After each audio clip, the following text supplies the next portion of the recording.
Good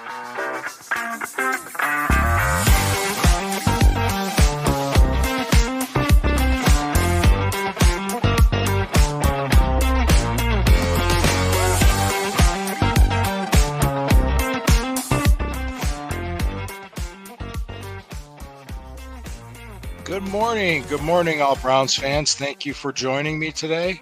I appreciate it. I am Lou Marconi at L Marconi251 on Instagram, at L Marconi1973 on X. I am here for Burning River Browns Talk. Thanks for joining me this morning. We appreciate it. It is a beautiful Friday morning here in Northeast Ohio on March 15th. This is St. Patrick's Day weekend. Hope everybody's having a good time and being safe out there. We got some Browns news to talk about. After I went live yesterday, some news broke regarding two defensive signings. And we're going to talk about that. And my article that's going to drop today, I'm going to talk about a running back draft prospect that I think the Browns are probably looking at from Notre Dame. So before we get into all that, I need to take a break for our sponsors. So let's take a pause. Thank you.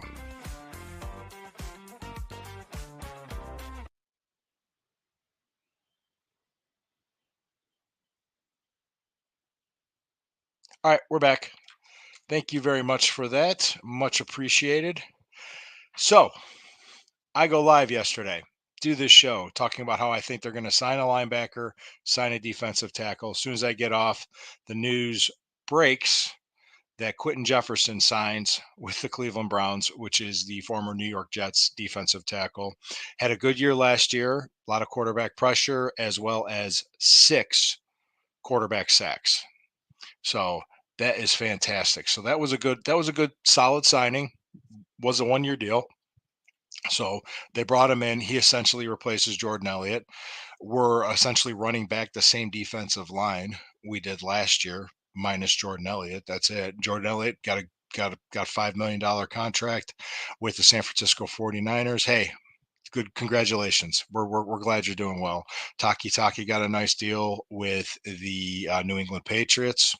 Hey, we wish you could have stayed, but we wish you the best. Shione Taki, thank you. Anthony Walker, he got a 1-year deal with the Dolphins. Good for him. I'm glad that he's there. He's going to move on to other things. We brought in Jordan Hicks and Devin Bush. So I thought Jordan Hicks was definitely an upgrade for the linebackers.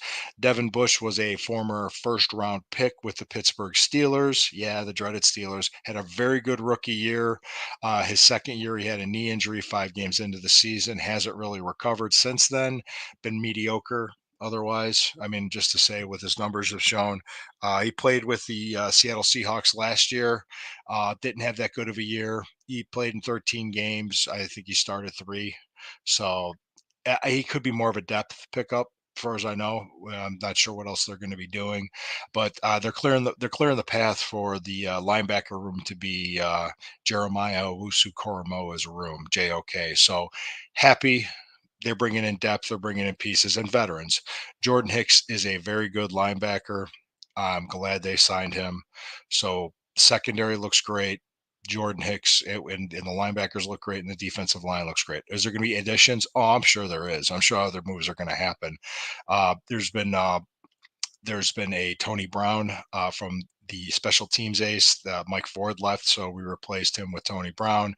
He came from the Indianapolis Colts. So there's lots of moves that are happening. And with free agency, everything's happening so fast. It's such a high pace and such a high volume. It's hard to keep up and go live every time. So it is difficult. It is difficult. But just keep in mind, the Cleveland Browns are being active for one reason and one reason only. I wrote earlier this week, the window of opportunity for this team is wide open. They know it. So one thing that's very important is the performance of Deshaun Watson, of course, the quarterback. He showed signs of it last year. He got hurt. The year before, he was rusty and was suspended. So he's been with us 2 years, played 11 games.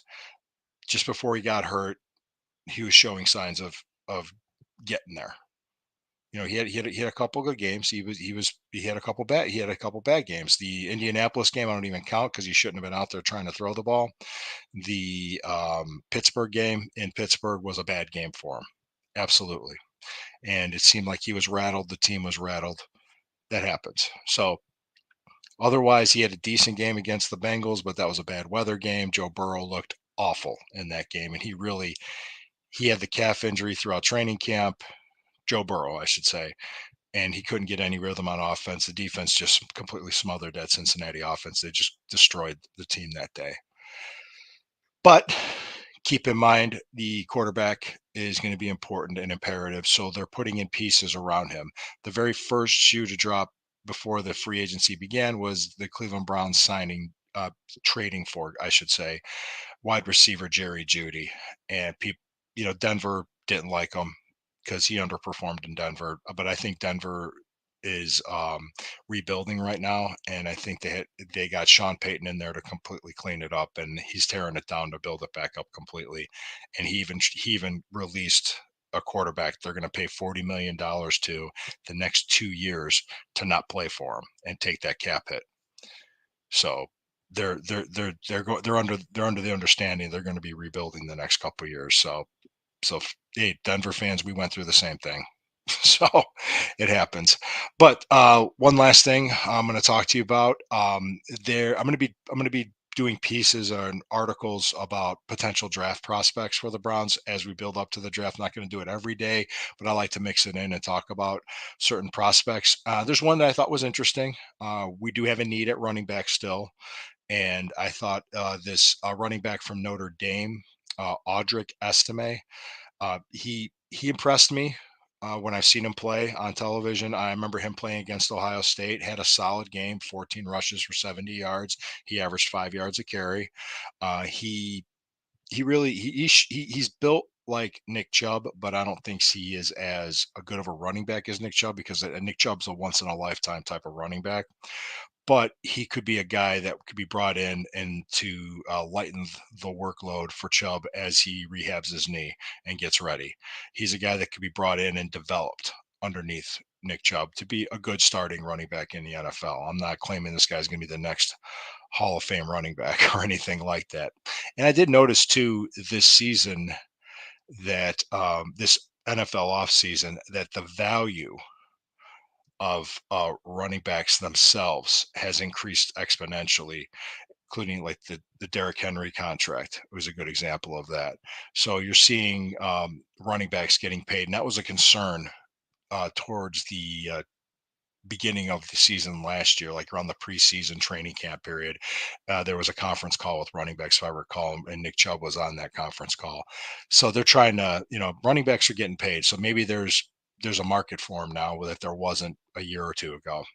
So it's interesting. So if you can get a good young running back, yeah, and Audric Estime is only 21 years old. He will be I think he'll turn. Yeah, if I'm not mistaken, let me take a look.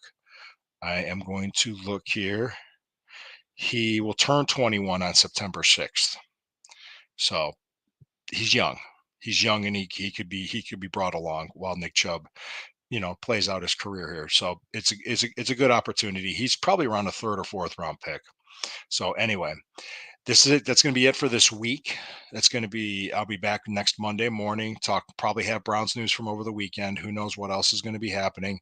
I would, the rumors of Greg Newsom being traded somewhere has kind of died down, but that might happen closer to the draft, and we might be able to get another top 100 draft pick for him. So we have 3 picks in the top 100 because this is more of a front heavy draft. I could see that. But we could talk more about the draft as it comes along and as free agency comes along, and we'll always have stuff to talk about. So, folks, I do appreciate you. Please hit the like button, comment, share, subscribe, hit the notification bell. With this part of the Fanatical Elves Network, a subsidiary of Fans First Sports Network. This is the Burning River Browns talk, and always remember: when the river burns, it burns brown and orange.